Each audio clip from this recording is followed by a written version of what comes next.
Hello, Real Charlie here with part 3 of my 5-part series. I am walking us through my disc collection, DVD, Blu-ray, and 4K. In the last segment, in part 2, I said I ended with the eyes. However, I didn't include all of the eyes, so we're going to continue on with the eyes, and we're going to get all the way through to the ends today. So let's get started. First up is the fabulous indie film called I Do, from writer and star David W. Ross, directed by Glenn Gaylord. This is really a fantastic film. It was pre-marriage equality for LGBT people, so it's a lot about the horrors around that, and especially for international couples or binational couples. After that, we have Xavier Dolan's fantastic I Killed My Mother, which was his first film that he did. And he wrote it as a teenager, and he created it when he was in film school at 19, and it's just incredible. It just shows his real genius.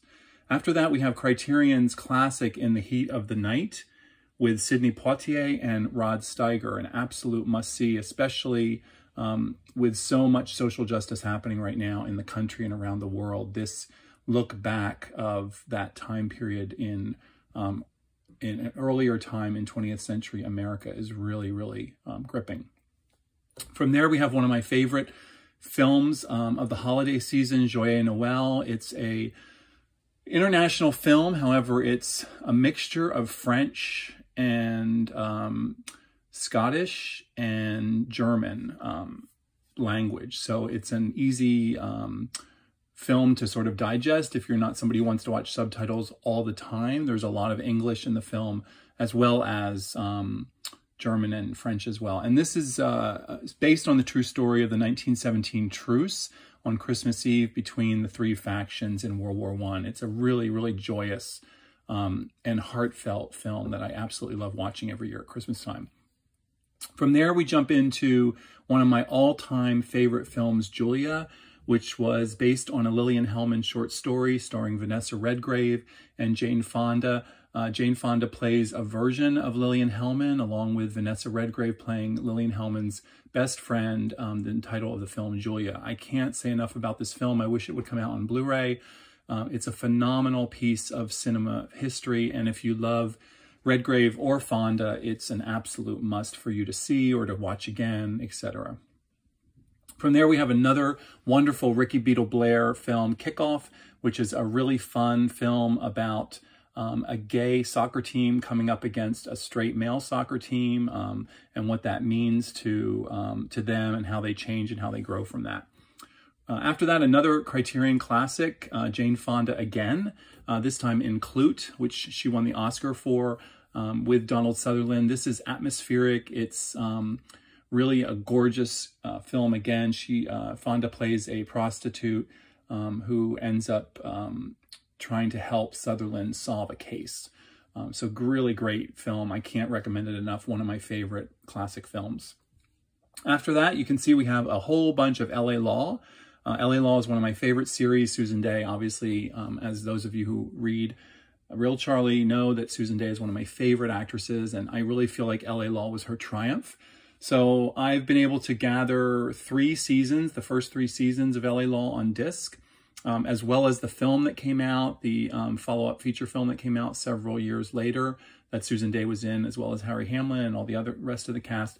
This is all that's available for American audiences. These 3 were actually produced in Great Britain, and then they were produced without any region, so they can be played on DVD or Blu-ray players here in the States. Luckily, IMDb is currently streaming LA Law, so I'm actually in the middle of season 5, watching it all the way through. From there, we jump into a really great New Year's Eve indie film called Last Night, and it's really about what would happen if people were, if it was the end of the world and people were having to really do what they want to do for the last few hours of their existence. So it's a really fun indie film with a lot of heavy messaging and a heavy storyline mixed in with just a lot of sort of silliness and a really cool indie sort of feel to it. After that, we jump into the gay male film Latter Days, which is about the struggle between a Mormon missionary boy trying to figure out if he's attracted to other guys. And it's a very light sort of rom-com kind of movie, but also really, really well done. Director C.J. Cox just did a fantastic job with this, and it's one of my favorite indie gay male films. After that, we have another Xavier Dolan film. This one, he delved into the trans world. So this is called Lawrence Anyways, about a young man who realizes that he's trans and starts to transition, and how his female partner handles that. After that, we have another phenomenal Criterion classic, Leave Her to Heaven. Leave Her to Heaven stars John Stahl, and is directed by John Stahl and stars Gene Tierney. It's something that I just recently purchased and watched and absolutely adore. So if you love classic films, this is a great example of Tierney's work and a wonderful directorial piece from John Stahl. From there, we go into the TV movie of Elizabeth Montgomery, who you heard earlier when I talked about Bewitched, how much I adore Elizabeth Montgomery. This was probably one of her most famous TV movies after Bewitched. And this was The Legend of Lizzie Borden. Not much needs to be said about this. If you don't know who Lizzie Borden is, Google her. She's a famous serial killer. And this is a really, really fun, cool film that sort of scares the bejesus out of you.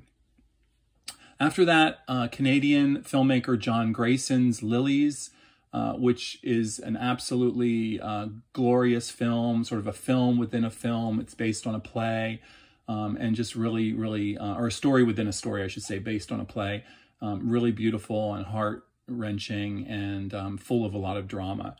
From there, we jump into the adaptation of Alan Hollinghurst's The Line of Beauty, starring Matt... I'm blanking on Matt's last name. Sorry. Is it Matt? Dan, I'm sorry. I'm thinking of Matthew Crawley. Dan Stevens, who starred as Matthew Crawley in Downton Abbey, excuse me. So that's Line of Beauty. I felt like the adaptation didn't really meet up with the book at all. The book is just phenomenal. If you're really looking to delve into 80s Thatcherism and early AIDS within a fictional story, The Line of Beauty is just an incredible piece of literature.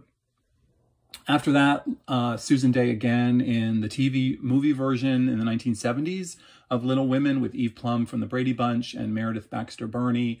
Lots of fun, and gets a pretty good rating out there against all the other Little Women adaptations, which is great.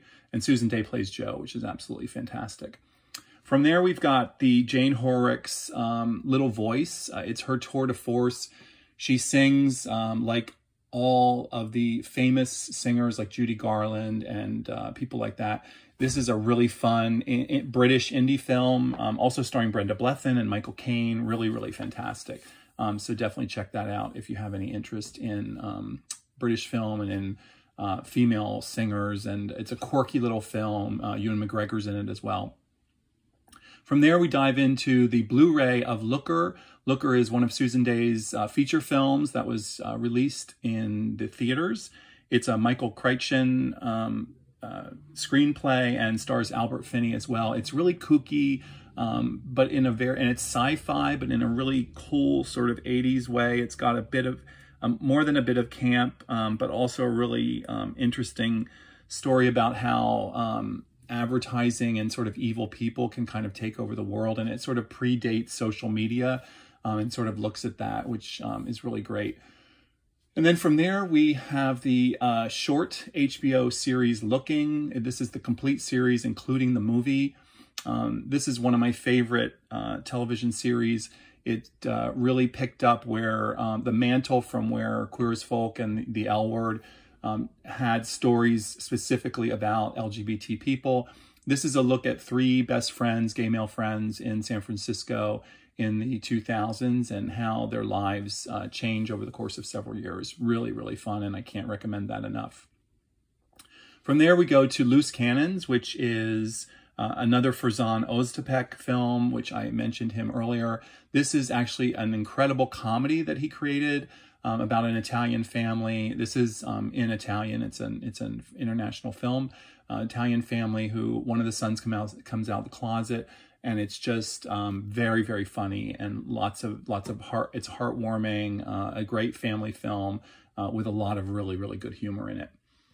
From there, we go to Lovely and Amazing. Lovely and Amazing is the great Nicole Holofcener, one of my favorite directors.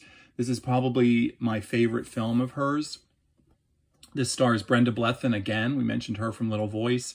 Catherine Keener, who's one of my favorite contemporary female actors, and Emily Mortimer. They're in this as mother and daughter. This is a really great film about the relationship between mothers and daughters and the sort of dysfunction of modern day life.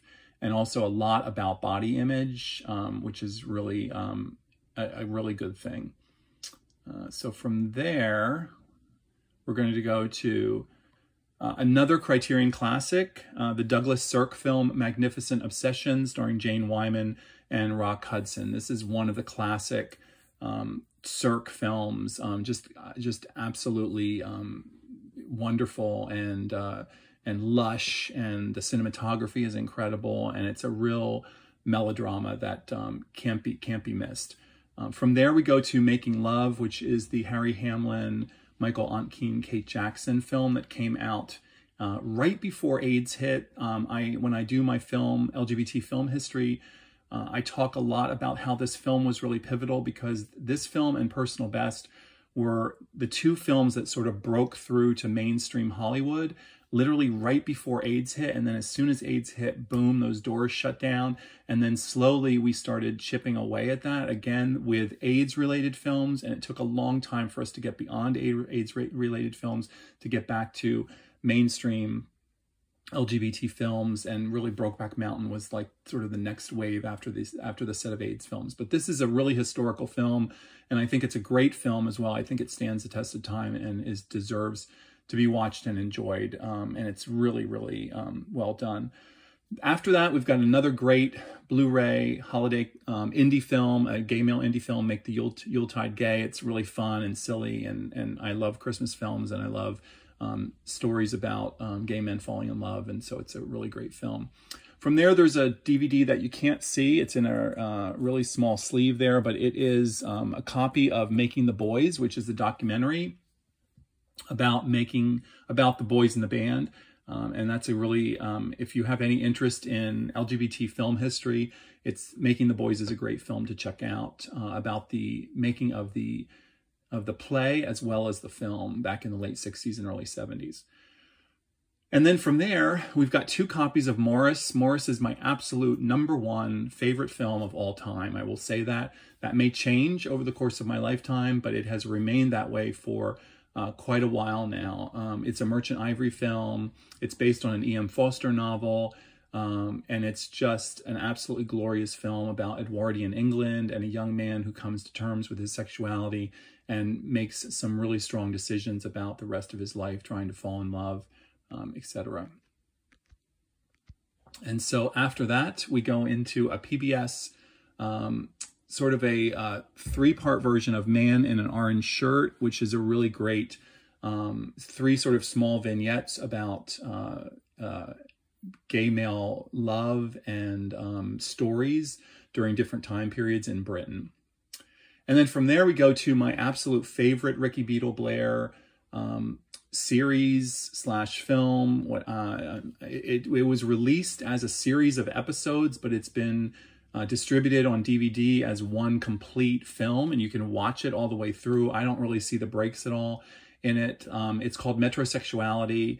It is the most Technicolor glorious film with it really took the idea that Armistead Maupin had about creating your own family and embracing everyone and having straight people and gay people and black and brown and white and red and yellow people and trans people and lesbian and gay people and bisexual people, and just gathering them all up and making them part of your family and a part of your community. And I watch this film every so often. It's hysterical, it's fast-paced, it's over the top, and it's just absolutely glorious. I mean, I think Ricky Beadle Blair is the most underrated filmmaker and storyteller that I know. And I love, I follow him on Twitter and love any sort of recognition that he gets. From there, we've got two big Oscar films after that. The first one is Milk on Blu-ray. Not much needs to be said about this. This is Sean Penn won the Oscar for this. It's the story of Harvey Milk. Absolutely check it out. It's actually the last film that my mom saw in the theater, and I'm so proud to say that. She would love this film. And then from there, we go into the really quiet, brooding Moonlight, which also swept the Oscars. It's just a really beautiful film from Barry Jenkins. And I don't want to say too much about it other than, again, to just sort of watch it and sort of absorb it and absorb the beauty of it. After that, we have an adaptation of Virginia Woolf's Mrs. Dalloway with Vanessa Redgrave.